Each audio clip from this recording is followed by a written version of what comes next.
Dr. David, thanks for joining us, and good morning. I know you don't have much time, so we just kind of wanted to jump in on this webinar that you've got happening with Guam Behavioral Health and Wellness Center. Countering the COVID-19 pandemic, everyone has a role. That's a pretty general title. So how do you narrow it down for people interested in jumping in on this webinar? Well, hi, Chris, and hi, Sabrina. I hope you both are doing well, and thank you for inviting me on the show. We are really doing the webinar as part of our community outreach for the Behavioral Health and Wellness Center, and really focusing on some of the key basic principles about COVID and why we have the strategies that we do have to help reduce transmission and reduce illness, and what exactly it is that each and every one of us can do. So we talk about the risks in particular settings, such as schools and institutions like the Behavioral Health and Wellness Center, Inpatient Center, but also talk about community risk, because really this is a pandemic where we all have the ability to make a difference.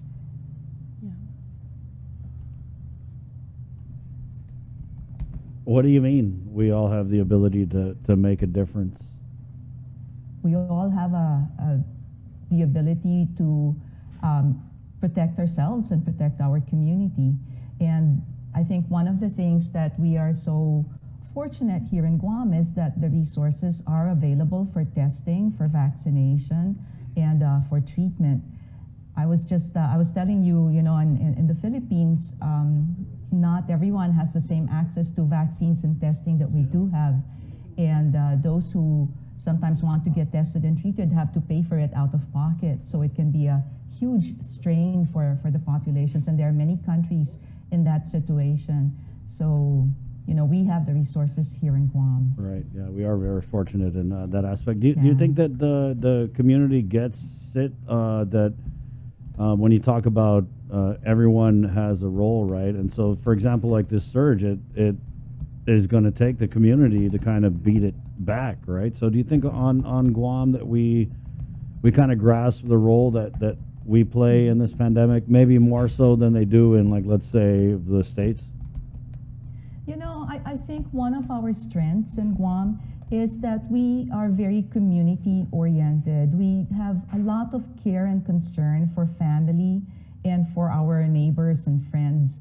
And I think that in the end, that is what will make the difference really for this pandemic, because, pandemics, by the very name, they affect everyone, and no one is in a vacuum. No one can really handle this by themselves, right? So it's really important for all of us to pull together. And I do believe that we have what it takes here in Guam, the community strength to do that.